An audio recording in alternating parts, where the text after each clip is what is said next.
రాష్ట్ర వ్యాప్తంగా పెరిగినటువంటి విద్యుత్ ఛార్జీలకు నిరసనగా వైఎస్ఆర్ కాంగ్రెస్ పార్టీ తిరుపతిలో విద్యుత్ దోపిడీకి గుణపాఠం చెబుదాం అనేటటువంటి వీధి నాటకాన్ని ప్రదర్శిస్తోంది. చంద్రబాబు నాయుడు గారు ఎలాంటి వాళ్ళో మీ అందరికీ నేను ప్రత్యేకంగా చెప్పనవసరం లేదు. ఆయన అబద్ధానికి ఓ బ్రాండ్ అంబాసిడర్. అసత్యమునే పలుకోవాలను అంటూ అధికారంలోకి వచ్చారు. 5 ఏళ్ల పాటు విద్యుత్ ఛార్జీలను పెంచనని 5 నెలలకే ప్రజలకు షాకుల మీద షాకులు ఇస్తున్నారు చంద్రబాబు. మరి ఎన్నికల కంటే మునుపు ప్రచార సభల్లో పాల్గొన్నటువంటి చంద్రబాబు నాయుడు గారు మాట్లాడుతూ, మేము అధికారంలోకి వస్తే ₹1 కూడా విద్యుత్ ఛార్జీని పెంచం అని అంటూ సూపర్ 6 అనేటటువంటి 6 అబద్ధపు హామీలతో దొడ్డిదారిన అధికారంలోకి వచ్చారు. మరి అధికారంలోకి వచ్చిన తర్వాత ఈ విద్యుత్ ఛార్జీల పెంపు పైన ముఖ్యమంత్రి చంద్రబాబు నాయుడు గారు, ఉప ముఖ్యమంత్రి పవన్ కళ్యాణ్ గారు, మరో మంత్రి నారా లోకేష్ గారుల మధ్యన జరిగేటటువంటి ఆసక్తికర సంభాషణని ఒక్కసారి చూద్దాం.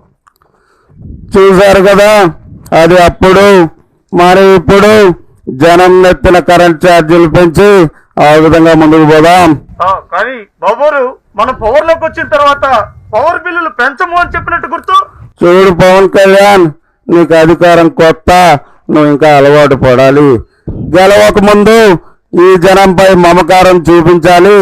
గెలిచిన తర్వాత వీళ్ళ చేత కొరివికారం తెరిపించాలి. అదే నా పాలసీ. చెప్పిన అబద్ధం చెప్పకుండా చెప్పి అధికారంలోకి రావాలి. వచ్చిన తర్వాత మనం ఏం చెప్పామన్నది మనం మర్చిపోవాలి. నీకు విషయం తెలుసో లేదో, నిజం నా నిజం కాదు. ఒకవేళ నేను నిజం చెప్తే నా తల 1000 ముక్కలు అవుతుందనే శాపం ఉంది, తెలుసా నీకు? నిజమేనేమో బాబు గారు, మరి అందుకేనేమో నేను మీకు శిష్యుడిగా వచ్చాను. వస్తే వచ్చావు గాని గురువుకు మాత్రం పంగనామం పెట్టద్దు. ఎంత మాట బాబు గారు, చిన్నప్పుడు నేను నా గురువుల్ని. అబ్బో, ఏం మాట్లాడినా నీ చైల్డ్హుడ్కి లాక్కెళ్తావు. సెల్ఫ్ డబ్బా తగ్గించు, సెల్ఫిష్ నేర్చుకో.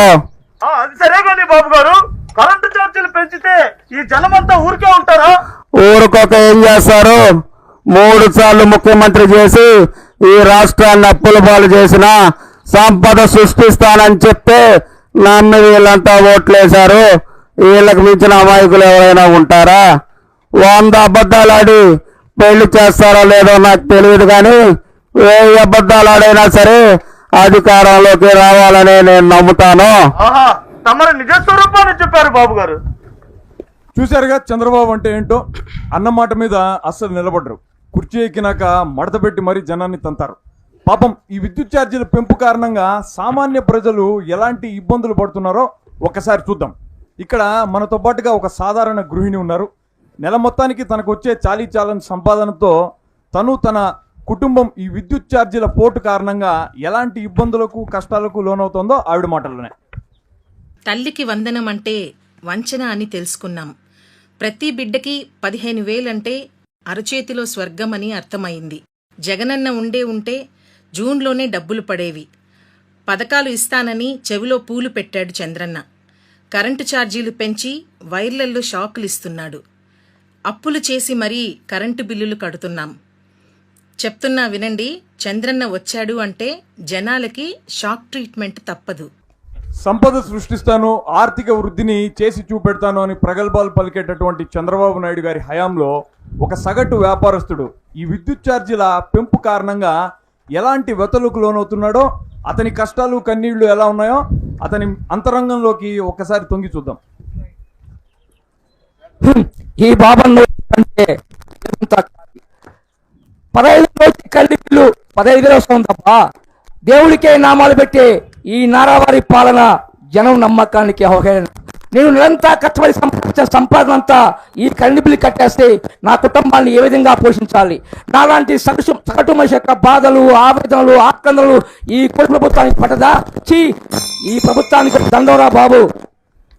రైతు దేశానికి వెన్నుముక అని అంటారు. మరి అలాంటి రైతు నడ్డి విరిచి మూల కూర్చోబెట్టినటువంటి చంద్రబాబు నాయుడు గారి ప్రభుత్వపు విద్యుత్ ఛార్జీల భారం రైతుని ఎంత కష్టాలకు, కడగండ్లకు, కన్నీటికి పాలు చేస్తోందో, రైతు ఎంతటి ఇబ్బందులు పడుతున్నాడో, రైతు మనోగతం ఎలా ఉందో ఒక్కసారి చూద్దాం. చంద్రబాబు గారు పెట్టుబడి సాయం చేస్తానని చెప్పి ఎత్తుబడి చేస్తున్నాడు.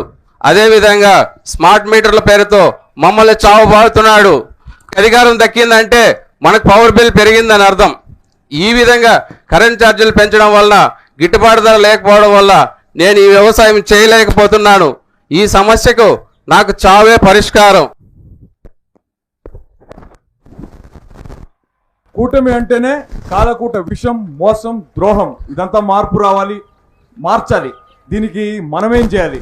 ప్రజలందరినీ కూడా చైతన్యపరిచి వాళ్ళలో తిరుగుబాటుని తీసుకురావాలి. అలానే పెంచిన విద్యుత్ ఛార్జీల బిల్లును తగలబెడతాం.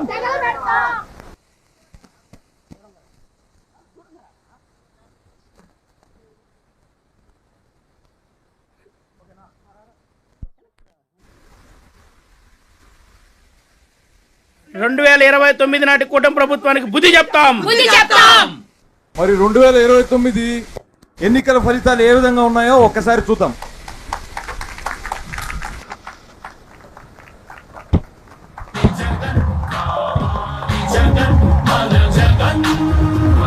నమ్మకం అంటే జగన్, సంక్షేమం అంటే జగన్. కూటమికి రోజులు దగ్గర పడ్డాయి. కష్టాలు నష్టాలు ఎక్కువ రోజుల పాటు ఉండవు. వచ్చేది మనమే, గెలిచేది జనమే. జై జగన్, జై జగన్.